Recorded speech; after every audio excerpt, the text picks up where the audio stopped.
Era tudo que ela queria, essa mulher. Ela invadiu uma festa para onde ela não foi convidada. Um jantar, um almoço, uma refeição, onde ela descobriu que Jesus estaria. E quando ela descobriu que ele estaria lá, ela disse: eu vou lá. Assim como vocês. Vocês falaram assim, eu imagino: eu tenho certeza que aquele congresso vai ser uma bênção. Jesus vai derramar poder naquele lugar. Eu vou lá. Ela não saiu vazia. Ela olhou ao redor da sua casa e começou a procurar um presente para Jesus. Ela queria dar para ele algo de valor. E o que ela tinha de mais precioso era um perfume dentro de um vaso de alabastro que estava guardado. Talvez estivesse ali para um momento, talvez fosse uma economia que ela estivesse mantendo ali para alguma emergência, talvez tenha sido um presente de alguém muito especial, mas o fato é que era algo de valor. E ela disse: se é precioso, Jesus merece. E ela levou. Entrou porta dentro, num ambiente machista. Só homens sentados à mesa, e o chefe da casa era Simão. E Jesus estava sentado ali à mesa. De repente ela vem por trás, porque eles ficavam assentados no chão, a mesa era muito baixa, e os pés para trás. E ela chegou por trás. Ela se ajoelhou. E ela começou a chorar aos pés dele. E ele não olhou para trás, e ela continuou chorando. Tudo que ela queria era adorar ao Senhor Jesus. E a Bíblia diz que ela chorava, lavava os pés de Jesus com as suas lágrimas e enxugava com seus cabelos.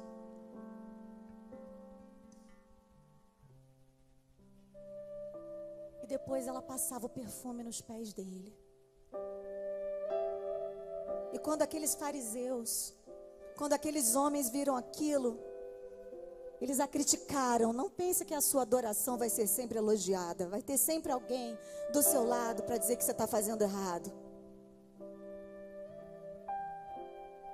E daquela vez, eles criticaram o próprio Deus. E eles disseram: se ele fosse profeta mesmo, ele saberia quem é essa pecadora. Porque ela não tinha nem nome. Ela era só a pecadora. Talvez ela fosse aquela vadia, aquela vagabunda que nenhuma mulher quer convidar para sua casa, porque ela dava em cima do marido de todo mundo. Talvez ela fosse a piriguete que passa na rua com um shortinho cavadinho. E quando você passa, você olha para lá e puxa seu marido, seus filhos, sua família, não quer nem atravessar do mesmo lado. Talvez ela seja alguém que você conheça. Talvez ela seja você no passado. Talvez ela seja até alguém que você é. Mas eu quero dizer que seja quem for essa mulher, Jesus Cristo tem o poder de transformar a vida dela. Jesus pode. E ele, conhecendo o pensamento daquele homem, ele disse para ele: Simão, você não sabe de nada. Deixa eu contar uma ilustração para você aqui.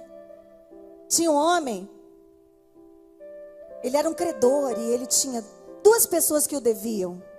Um devia 500 dinheiros e o outro 50. Como nenhum dos dois tinha como pagar, ele perdoou a dívida dos dois.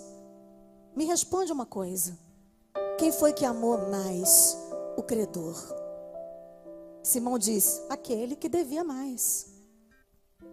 E Jesus falou: pois é, eu entrei na sua casa, você não me deu óleo para me ungir, você não lavou os meus pés, você não me recebeu com hospitalidade. Jesus estava dizendo: você não fez nada que um bom anfitrião faz. Nem parece que eu sou o seu convidado de honra. Por que você me chamou aqui? Para ficar bem na fita? Para as pessoas verem que O profeta popular está dentro da sua casa? Para verem que você é importante? Por que você me convidou? Eu cheguei aqui e é como se nada tivesse acontecido. Parece que ninguém percebeu. Mas essa mulher, ela entrou e ele começou a dar testemunho dela. Porque até então Jesus estava estático no mesmo lugar, e ela estava ali chorando, lavando seus pés com as lágrimas e com o perfume caro, e Jesus não se movia. Mas quando ele se move, é para dar testemunho dela. Quando ele se manifesta, é para falar dela para todos aqueles que olhavam para ela com discriminação. E Jesus falou: ela não para de beijar os meus pés, ela não para de lavar os meus pés com as suas lágrimas e ungir com esse unguento. Quem muito é perdoado, ama mais.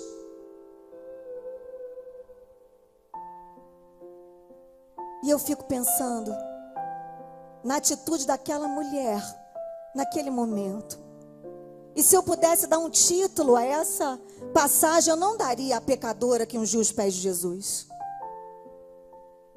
Eu diria a mulher que só tinha olhos para Jesus. A mulher vencedora, a adoradora, que só tinha olhos para Jesus.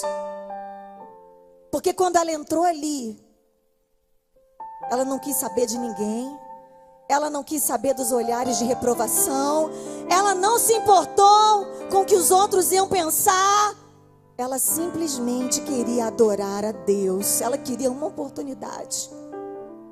E ela agarrou essa oportunidade com todas as suas forças.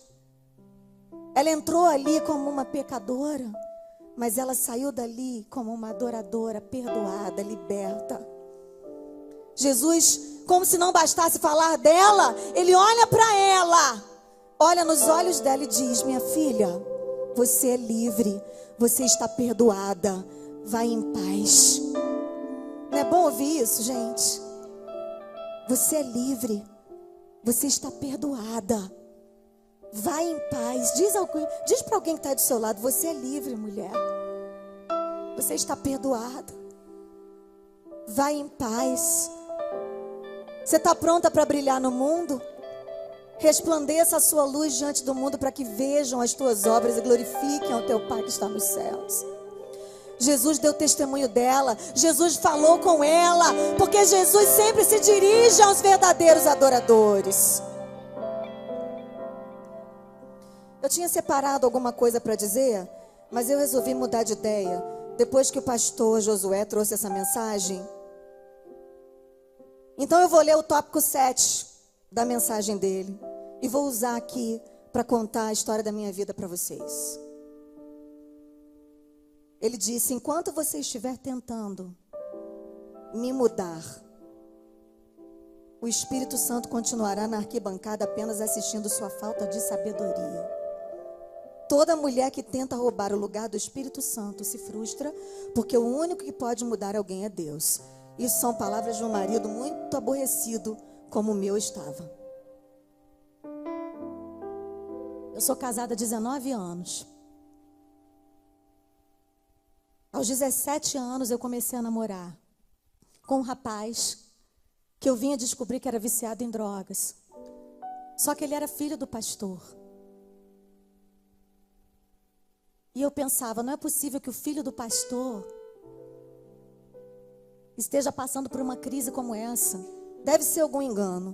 E fui esticando, e fui levando, e fui caminhando, e fui me apaixonando cada vez mais, até que um dia não deu mais. A verdade veio à tona. Ele me confessou tudo, que ele era viciado há anos em cocaína e maconha. Só que a essa altura nós já estávamos fazendo planos para casar. E eu falei: eu vou encarar isso, ele vai mudar, eu vou conseguir mudar o meu noivo, o meu namorado, o meu noivo, eu vou conseguir.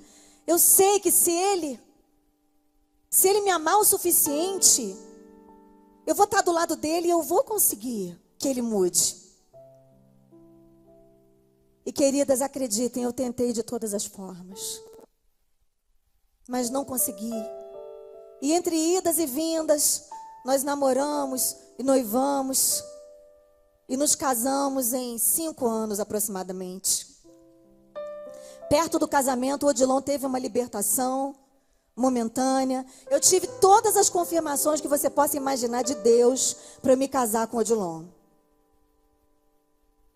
E o Senhor sempre dizia, Ele vai fazer a obra junto com você, Ele vai viajar com você, Ele vai ser um pastor. Eu tenho uma promessa na vida dele, eu me agarrei nessa promessa. Eu não aconselho ninguém aqui a namorar, nenhum viciado, ou dar continuidade a um namoro com uma pessoa com problemas dessa natureza, mas eu especificamente tive uma direção de Deus, e eu já estava envolvida com ele.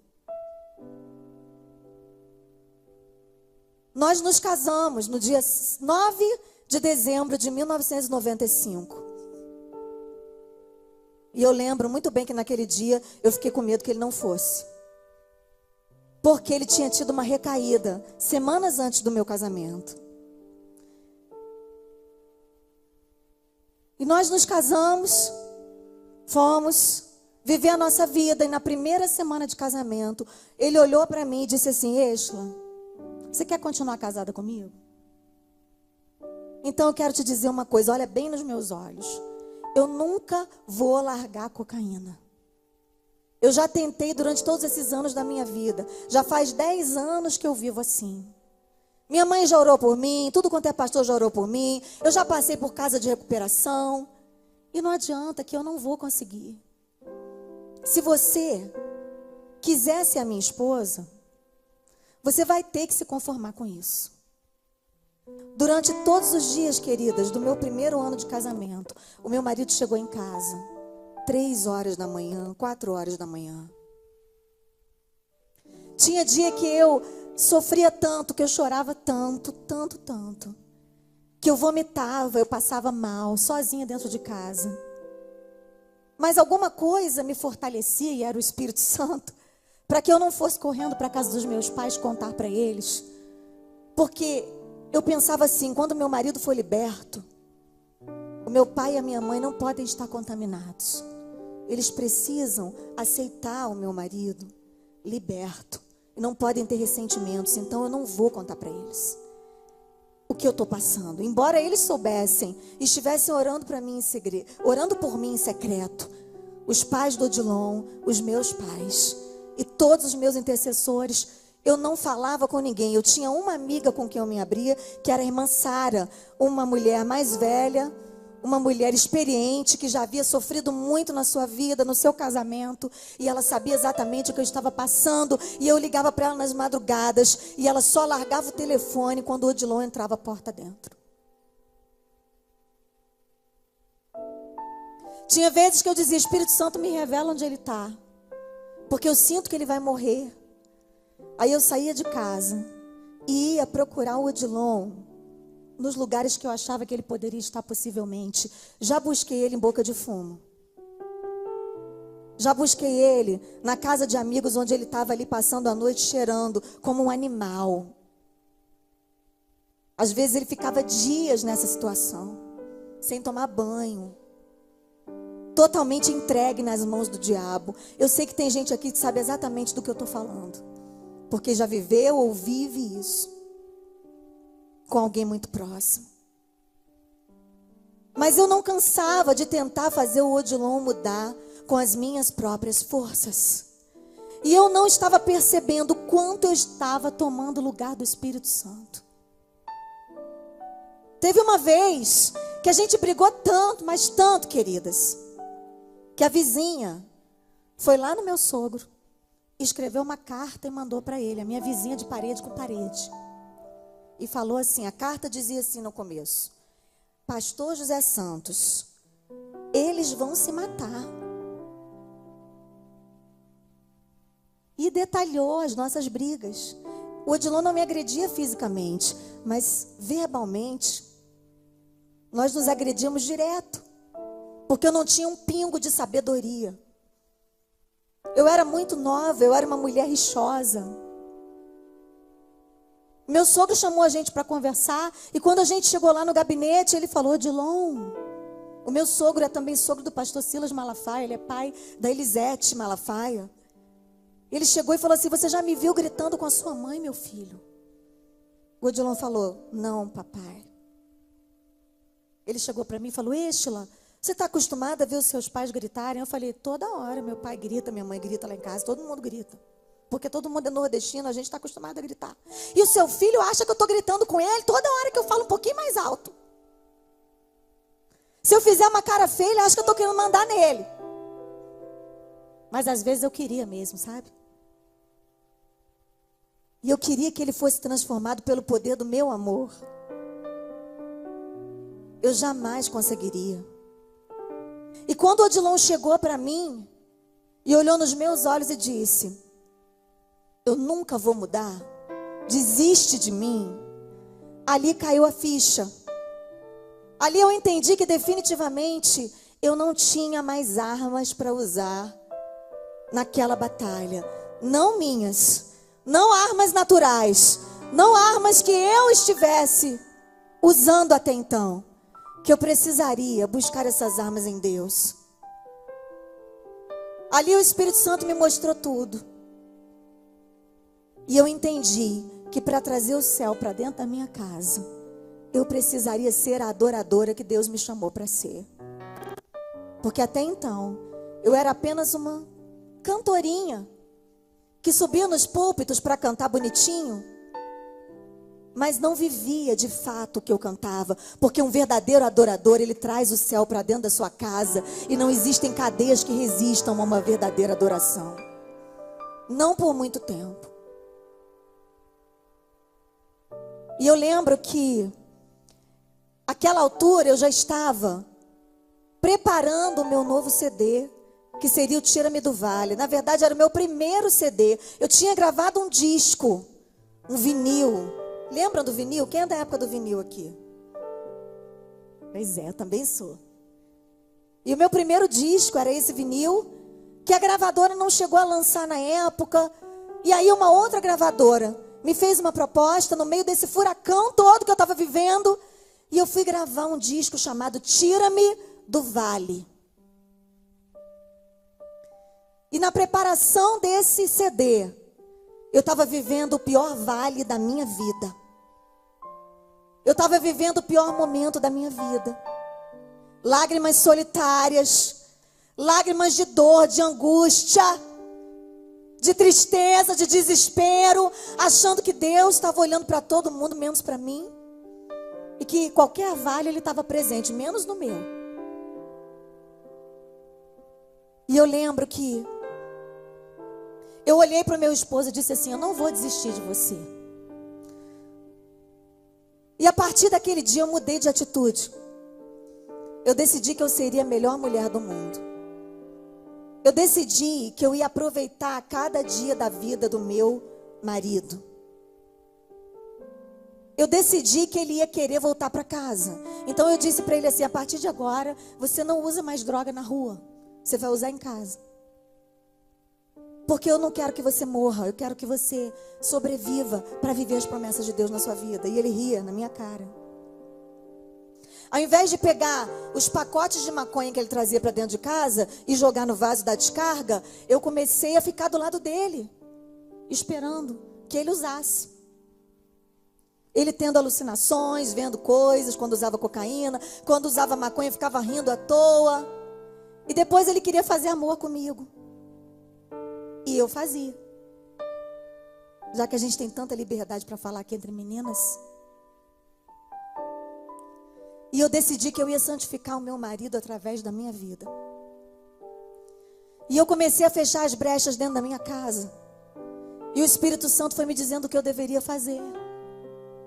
E eu não quero fazer disso aqui uma doutrina, nem uma regra para a sua vida, mas eu quero dizer o que Deus falou comigo, e é muito pessoal. E se você quiser usar para a sua vida, você usa. E se você não quiser, eu sei que o Espírito Santo vai te revelar um outro caminho. Mas ele me disse: pare de ver novelas. Eu assistia todas, só quando eu não tinha nada para fazer. Das 3, das 6, das 7, das 9. Que eu sempre arrumava nada para fazer e ficava diante daquela ilusão me sentindo frustrada, porque a minha vida não era aquele conto de fadas.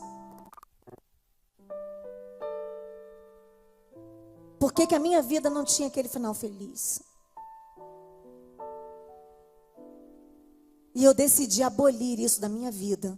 Eu falei, no lugar da novela agora, eu vou adorar a Deus dentro dessa casa. E cada vez que eu pensava em assistir uma novela, eu ia lá e colocava um louvor. Comecei a substituir todos os meus CDs do mundo por adoração dentro da minha casa. Eu não estou dizendo que você não pode apreciar uma boa música ou colocar uma música bonita para namorar, porque você não tem que namorar ao som da Estela cantando simplesmente adorar. Ninguém merece esse clima.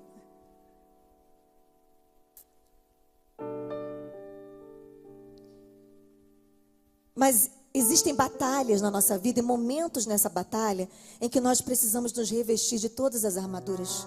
E nós não podemos nem um minuto vacilar, tosquenejar, distrair, sabe? E eu ficava distraída com essas coisas. Essas coisas tiravam a minha atenção de Deus. E colocavam a minha atenção no problema. Na luta, no caos, na adversidade, na dificuldade. Cada vez que eu ouvia uma música romântica, eu ficava mais triste, mais deprimida, lembrando mais ainda da minha dor. Então, ao invés de ouvir essas músicas, eu comecei a ouvir adoração. Bem alto dentro da minha casa. E eu não tinha empregada, eu saía limpando a casa. E eu ungia a casa, e limpava a casa. E ungia a minha cama. E o travesseiro onde meu marido deitava. E eu declarava, aqui vai deitar um homem de Deus. E quando ele dormia, eu colocava a mão na cabeça dele também, lambida de óleo. E fazia carinho nele, declarava, homem de Deus. Pastor. Liberto. Deus vai cumprir as promessas na sua vida. E eu comecei a mudar de atitude. E o meu olhar mudou. Porque eu tirei os olhos da minha dor. E comecei a olhar só para Jesus. Como essa mulher aqui, ó. Que entrou naquele recinto e só tinha olhos para Ele. Toda vez que você entrar no lugar da sua vergonha, da sua adversidade, no lugar onde estiverem os seus inimigos, você tem que tirar os seus olhos deles e tem que mudar o seu olhar para Cristo. E quando você fizer isso, minha querida, a sua perspectiva vai mudar também. Você vai começar a ver o mundo de uma forma diferente. Os seus sonhos vão florescer outra vez. Você vai ter capacidade de acreditar naquilo que Deus prometeu a você. Eu já estava sem fé nas promessas. Eu já não tinha mais fé em nada do que Deus tinha dito. Tudo aquilo que Ele tinha falado sobre o meu casamento estava afundando pelo esgoto. Até que eu percebi que Deus não mente. Nele não há mudança nem sombra de variação. Quando eu comecei a adorar a Deus, Ele começou a se revelar a mim. Como Ele fez com essa mulher. Ele olhou para ela e disse: você é especial. Olha aqui, eu estou dando atenção para você, tá vendo? Porque Deus sempre dá atenção para uma adoradora.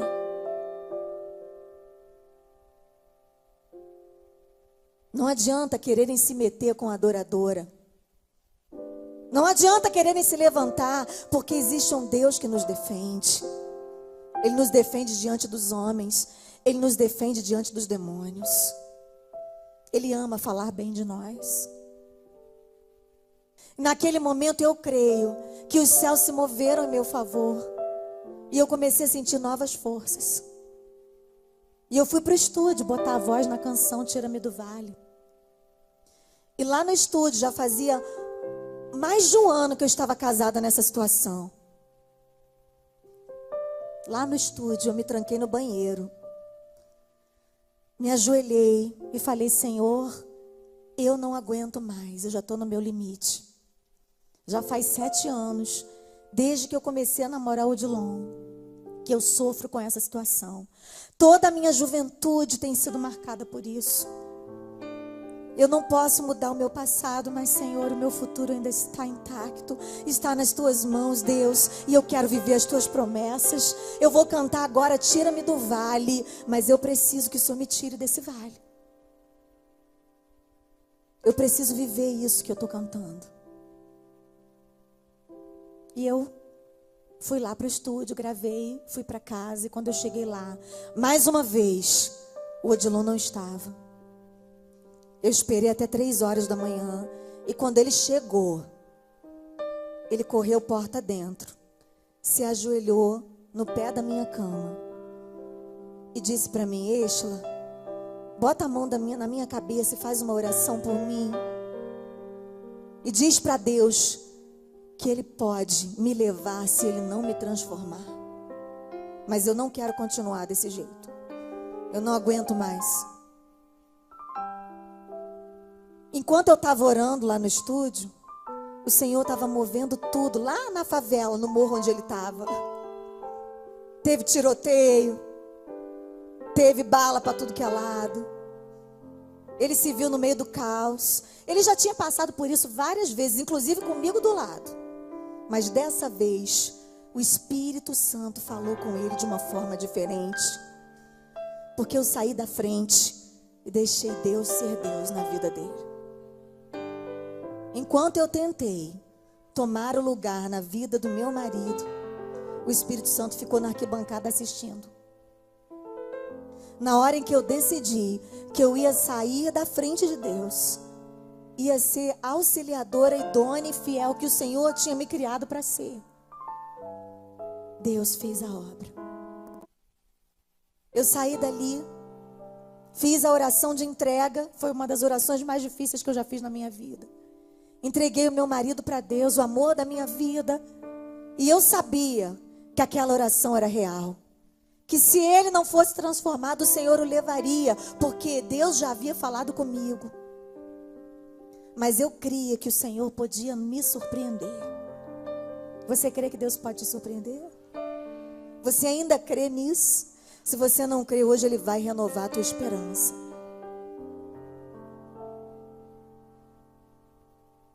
E eu tinha uma viagem marcada para Macapá, com a pastora Antonieta Rosa. E o Odilon falou: eu vou para um retiro espiritual da igreja.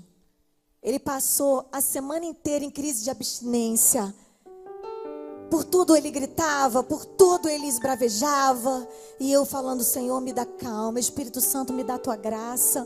Ele não pode perder essa oportunidade de ir para esse retiro. Ele já estava há 1 ano sem ir para a igreja comigo. Vocês podem imaginar? Eu ia cantar sozinha. Eu ia participar do coral sozinha. Eu me envolvi com todos os departamentos da igreja, mas eu ia sozinha. E eu falava: meu Deus, quando é que o meu marido vai me acompanhar de novo? Como é que eu posso ser uma cantora, uma adoradora, tendo um marido que eu vou deixar em casa e quando eu voltar ele não vai estar porque ele está no morro ou porque ele está com a casa cheia de amigos usando drogas? Isso é um caos, isso é um inferno. Era esse o retrato da minha vida. Mas quando o Espírito Santo tomou o lugar dele naquela casa, a minha história mudou. Eu fui para um retiro em Macapá, o Odilon, eu fui para um congresso em Macapá, o meu marido foi para um retiro. E nós passamos 4 dias incomunicáveis. Eu não tinha celular, o hotel onde eu estava com a pastora não tinha telefone. O lugar onde o meu marido estava também não tinha telefone. E nós ficamos 4 dias assim. No último dia, era um congresso de jovens e era carnaval. Veio aquela dúvida no meu coração e eu pensei: meu Deus, será que o meu marido fugiu do retiro como ele já fez tantas vezes? Será que ele fugiu e quando eu chegar lá eu vou saber que tudo voltou a ser como era antes? Deus, tem misericórdia de mim. Enquanto eu fazia essa oração, os jovens estavam ajoelhados lá na frente, orando e clamando pelo batismo com o Espírito Santo. E a pastora Antonieta: vem cá orar comigo, vem cá clamar. E eu fui, expulsei aquele pensamento da minha cabeça em nome de Jesus, fui lá para frente, comecei a orar pelos jovens e de repente veio uma irmãzinha rodopiando pelo meio da igreja e dançando ninja. E eu falei assim: para que isso, meu Deus? A irmã quer dar o recado, para que ela precisa disso tudo? pedi licença e fui no banheiro. E eu sou pentecostal, tá, irmãos? Eu nascida e criada na Assembleia de Deus. Mas eu não sei o que aconteceu comigo ali, que eu dei lugar. Porque crente também às vezes dá lugar, infelizmente. Eu não sei na sua casa, mas lá na minha sim. E quando eu me tranquei no banheiro, a irmã foi atrás de mim, falando em mistério e rodopiando. E eu estou ouvindo a irmã do lado de fora falando em mistério, e eu estou dentro do banheiro, pensando, meu Deus, e agora? Quando eu abro a porta, a mão dela já vem direto em mim. Minha filha! Por que você está preocupada com aquele que você deixou lá? Quando você chegar lá, você vai ver o que eu fiz na vida dele. Você vai ter uma surpresa. Eu vou cumprir tudo que eu prometi. Todas as promessas. E ele vai ser usado por mim, com você, nessa terra. Aí eu saí dali. Aprendi uma lição, né? Mais uma vez, que eu não posso limitar o Espírito Santo. Que é ele, age como ele quer, da forma como ele quer. Do jeito que ele quer, rodopiando, dando cambalhota, subindo pelas paredes. E eu agradeci ao Senhor pela oportunidade de ouvir a voz dele, apesar da minha rebeldia e de ter julgado aquela irmã. Agradeci ao Senhor pela palavra, voltei para o hotel, fizemos as malas, fomos para o Rio de Janeiro. 4 horas de voo, né, de Macapá. Quando chegamos no Rio, eu abri a porta de casa, meu marido não estava. Corri para a casa da minha sogra, que era muito perto na época. E quando eu abri a porta, a minha sogra já estava com um sorriso desse tamanho nos lábios. Aí eu falei, notícia boa. Ela me abraçou e falou assim: o seu marido foi renovado com o Espírito Santo. Está pipocando no poder de Deus, minha filha. Pode glorificar o Senhor. Deus fez a obra.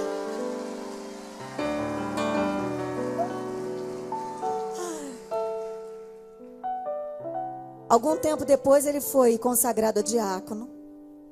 Logo depois ele foi consagrado a pastor. E hoje ele dirige uma das filiais da Assembleia de Deus Vitória em Cristo, ao lado do pastor Silas Malafaia. E eu sou ovelha dele, só para vocês saberem. O meu marido hoje é o meu pastor.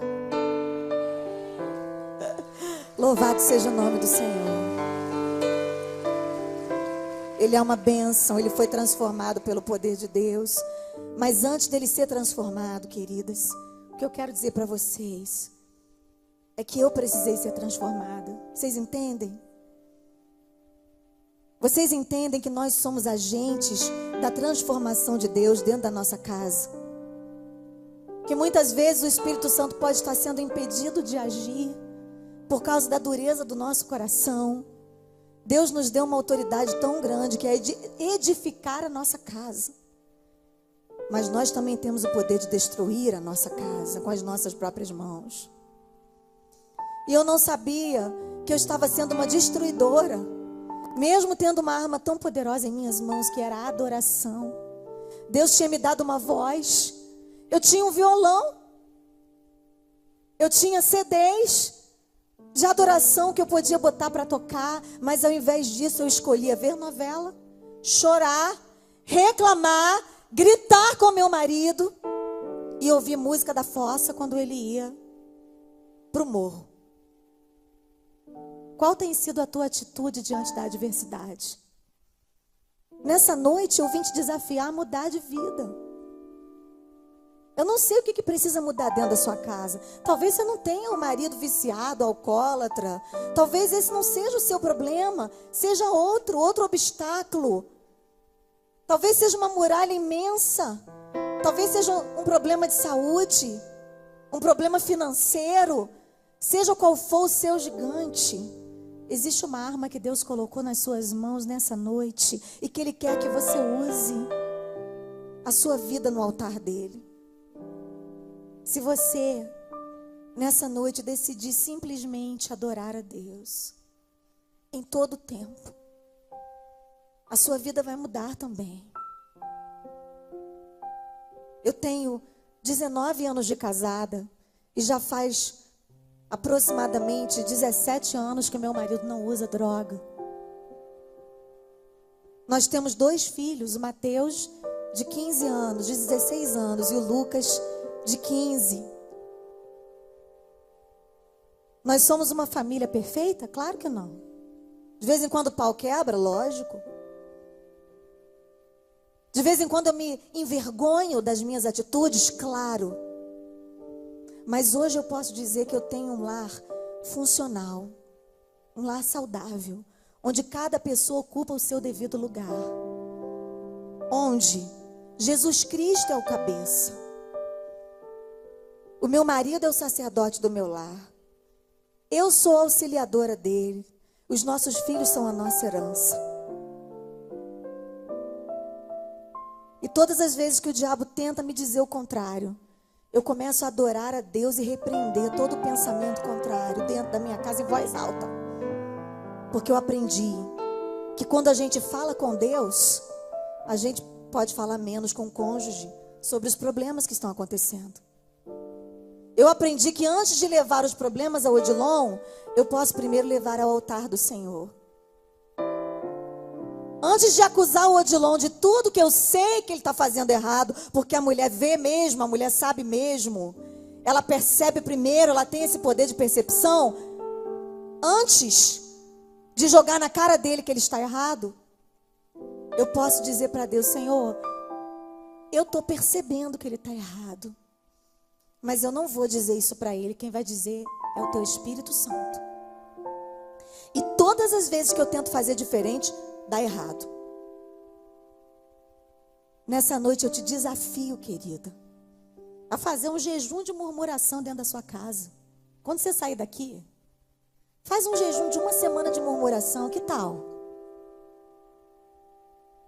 Que tal você fazer um propósito com o Senhor de mudar a sua maneira de falar com as pessoas, de mudar o seu comportamento dentro de casa diante das adversidades? Fique de pé no seu lugar.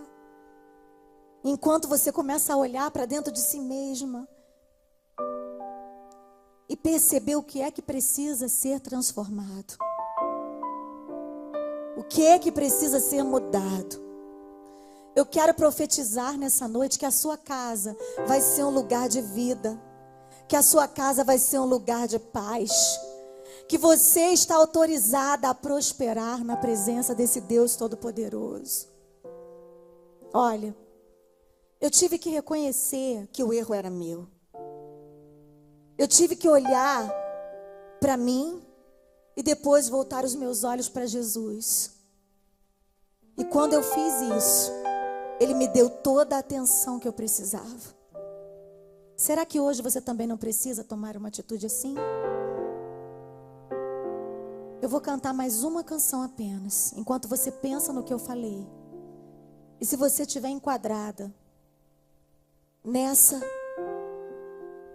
situação que eu citei, eu quero que você saia do seu lugar e venha aqui ao altar. E nós vamos orar pela sua família, pela sua casa. Se a sua casa não é um lugar de vida, vai ser. Se a sua casa tem sido um caos, um lugar de morte, um inferno, essa situação vai mudar hoje em nome de Jesus. Casa é lugar de vida. Casa é lugar de paz. Na minha casa, na minha vida, para sempre reinarás. Casa é lugar de cura.